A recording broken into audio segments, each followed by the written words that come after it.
இது ஃபர்ஸ்ட் மலேசியாவின் செய்திகள் உங்களுக்காக.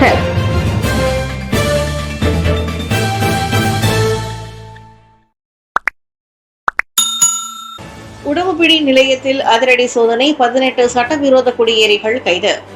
கோலாலம்பூர் செராசில் 2 உடம்புபிடி நிலையங்களில் சுங்கத்துறை அதிகாரிகள் மேற்கொண்ட சோதனையில் 18 சட்டவிரோத குடியேறிகள் கைது செய்யப்பட்டனர்.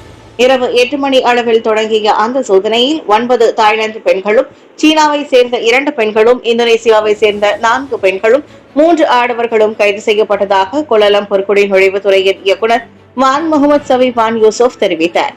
24 முதல் 45 வயதுடைய அவர்கள் அனைவரும் பயண ஆவணங்களை கொண்டிருக்காதது உட்பட பல்வேறு விதிமுறைகளை மீறியதால் தடுத்து வைக்கப்பட்டுள்ளனர். 1959 மற்றும் 1963 ஆண்டில் குடிநுழைவு சட்டங்கள் மற்றும் குடிநுழைவு விதிமுறைகளை மீறியது தொடர்பில் விசாரணைக்காக அவர்கள் கோலாலம்பூர் குடிநுழைவுத்துறை அலுவலகத்திற்கு கொண்டு செல்லப்பட்டனர். கெடாவில் இவ்வாண்டு இதுவரை எலி சிறுநீர் தொடர்பான 105 தொற்று சம்பவங்கள், ஒருவர் மரணம். கெடாவில் இவ்வாண்டு ஜனவரி முதல் ஜூன் 8ஆம் தேதி வரை லெப்டோஸ்பைரோசிஸ் எனப்படும் எலி சிறுநீர் தொற்று தொடர்பான 105 சம்பவங்கள் பதிவாகியுள்ளன.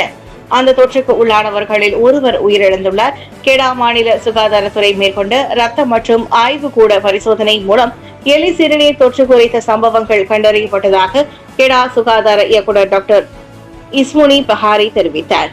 கடந்த ஆண்டு இதே காலகட்டத்தில் இந்த தொற்று தொடர்பான 89 சம்பவங்கள் பதிவாகின. 105 சம்பவங்களில் 32 பேர் லெப்டோஸ்பிரோசிஸ் தொற்றின் பாதிப்பிற்கு உள்ளானது உறுதிப்படுத்தப்பட்டது. ஆய்வின் முக்கிய முடிவுக்காக இன்னும் 16 பேர் காத்திருப்பதாகவும் அவர் கூறினார். இந்த தொற்றின் பாதிப்புக்கு உள்ளான ஒருவர் குபாங் பாசு வட்டாரத்தில் இறந்தார் என டாக்டர் இஸ்முனி புகாரி வெளியிட்ட அறிக்கையில் தெரிவித்தார். டீசல் உதவித்தொகையை அரசு மீட்டுக் கொள்ளவில்லை. உள்நாட்டு வாணிப வாழ்க்கை செலவின அமைச்சு விளக்கம். டீசல் உதவித்தொகையை அரசாங்கம் மீட்டுக் கொள்ளவில்லை. மாறாக முன்பு மொத்தமாக பகிர்ந்து கொண்ட உதவித்தொகை இலக்கிடப்பட்ட உதவித்தொகையாக வழங்கப்படுவதாக உள்நாட்டு வாணிகம் மற்றும் வாழ்க்கை செலவின அமைச்சின் துணை தலைமை செயலாளர் நத்தோ ரோசியா அபுதீன் தெரிவித்தார். தீபகற்ப மலேசியாவில் 14 லட்சம் டீசல் வாகனங்கள் மற்றும் சரக்கு பொருட்களை ஏற்றி செல்லும் 23 வகை தரை போக்குவரத்து வாகனங்கள் மற்றும் 10 வகை தரை போக்குவரத்து பொது வாகனங்களும் டீசல் உதவித்தொகையை பெறுவதற்கான தகுதியை கொண்டுள்ளன. டீசல் வாகனங்களை வைத்திருக்கும் தனிப்பட்ட உரிமையாளர்களும் அதாவது புடிமடானி திட்டத்தின் கீழ் உதவித்தொகையை பெற்று வருவதாகவும் ரோசியா அபுதீன் விவரித்தார்.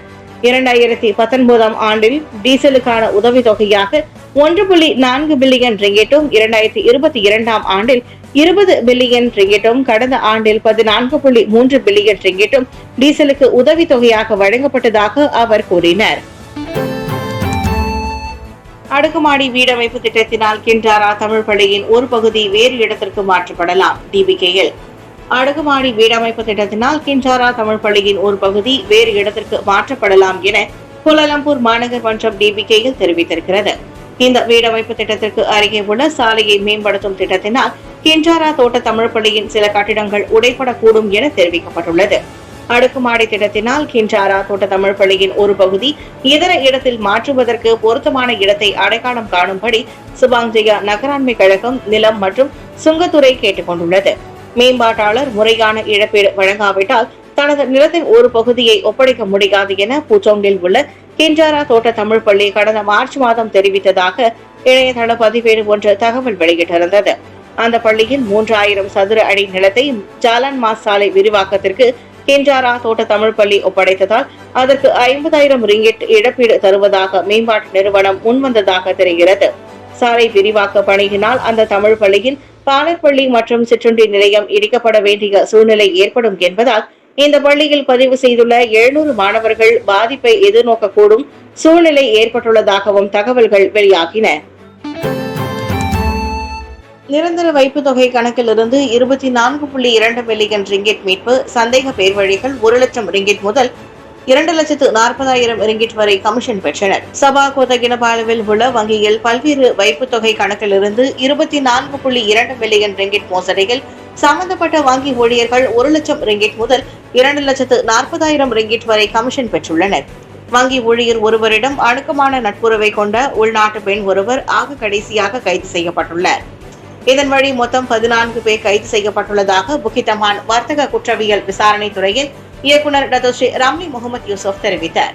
இந்த விவகாரத்தில் சம்பந்தப்பட்ட தனிப்பட்ட நபர் ஒருவர் பண மீட்பு நடவடிக்கைக்காக அடையாள கார்டுகள் மற்றும் கைரேகை போன்றவற்றை போலியாக தயாரிப்பதில் நிபுணத்துவம் பெற்றிருந்ததாக அவர் கூறினார். இந்த மோசடி பின்னணியால் இருந்த முக்கிய நபர் இவ்வாண்டு தொடக்கத்தில் மற்றொரு வங்கியில் இருந்து 5,51,000 ரிங்கிட்டை மீட்பதிலும் வெற்றி பெற்றுள்ளார். இந்த மோசடி விவகாரம் குறித்தும் விசாரணை நடத்தப்படுவதாக ரம்லி கூறினார். கைதான நபர்களிடம் இருந்து இதுவரை பல்வேறு வகைகளை கொண்ட 9 வாகனங்கள், 1.93 மில்லியன் ரிங்கிட் ரொக்கத்தொகை, கை தொலைபேசிகள், ஏடிஎம் கார்டுகள், நகைகள் மற்றும் குற்றவியல் நடவடிக்கைக்காக ஆவணங்களும் பறிமுதல் செய்யப்பட்டதாக அவர் கூறினார். காசாவின் ரபா நகரில் அகதிகள் முகாம் மீது தாக்குதல், 25 பேர் பலி. இஸ்ரேல் பாலஸ்தீன் காசாவை நிர்வகித்து வரும் ஹமாஸ் தரப்பினர் இடையேயான போர் நீடித்துக் கொண்டிருக்கிறது. காசாவில் மொத்தம் 23 லட்சம் மக்கள் உள்ளனர். இதில் பாதிக்கும் மேற்பட்ட மக்கள் சொந்த இடத்தை விட்டு வெளியேறி முகாம்களில் வசித்து வருகின்றனர். இதில் காசாவில் 37,000க்கும் மேற்பட்டோர் பலியாகியுள்ளனர். இதில் பெரும்பாலானோர் குழந்தைகள், பெண்கள் ஆவர். இந்த நிலையில் காசாவின் தெற்கு நகரமான ரஃபாவிற்கு வெளியே இடம்பெயர்ந்த பாலஸ்தீனர்கள் தங்கியிருந்த அகதிகள் முகாம் மீது இஸ்ரேல் நடத்திய தாக்குதலில் 25 பேர் உயிரிழந்தனர்.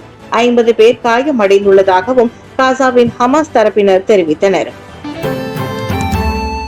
தஜிகிஸ்தான் நாட்டில் பெண்கள் ஹிஜாப் அணிய தடை. மத்திய ஆசிய நாடான தஜிகிஸ்தான் நாட்டில் பெண்கள் ஹிஜாப் அணிய அந்நாட்டு அரசு தடை விதித்துள்ளது. தஜிகிஸ்தான் நாட்டில் பெண்கள் ஹிஜாப் அணிய தடை, முக்கிய பண்டிகைகளில் கொண்டாட தடை உள்ளிட்ட பல்வேறு மசோதாக்கள் அரசு ஒப்புதல் அளித்துள்ளது. தடையை மீறி பெண்கள் ஹிஜாப் அணிந்தால் இந்திய மதிப்பில் 5 லட்சம் வரை அபராதம் விதிக்கப்படும் என அந்நாட்டு அரசு தெரிவித்துள்ளது. அரசின் இந்த புதிய சட்டங்களை மீறினால் அரசு அதிகாரிகளுக்கு 3 லட்சமும், மத தலைவர்களுக்கு 5 லட்சமும் அபராதம் விதிக்கப்படும் எனவும் அந்நாட்டு அரசு தெரிவித்துள்ளது. தஜிகிஸ்தான் அரசாங்கம் 2007ஆம் ஆண்டில் கல்வி அமைச்சகம் இஸ்லாமிய உடை மற்றும் மேற்கத்திய பாணி மினிஸ்கர்ட் இரண்டையும் மாணவர்களுக்கு தடை செய்த போது ஹிஜாப் மீது நடவடிக்கை எடுக்க தொடங்கியது குறிப்பிடத்தக்கது. 1991ஆம் ஆண்டு சோவியத் யூனியன் உடைந்த போது தஜிகிஸ்தான் நாடு உருவானது. இந்நாட்டில் 1 கோடி மக்கள் வசிக்கின்றனர். இந்நாட்டில் 96% இஸ்லாமியர்கள் வசிக்கின்றனர். கொசோவோ, அசர்பைஜான், கஜகஸ்தான் மற்றும் கிர்கிஸ்தான் உட்பட பல முஸ்லிம் பெரும்பான்மை நாடுகள், பள்ளிகள் மற்றும் பல்கலைக்கழகங்கள் அரசாங்க அதிகாரிகளுக்கு புர்கா மற்றும் ஹிஜாபை தடை செய்துள்ளது.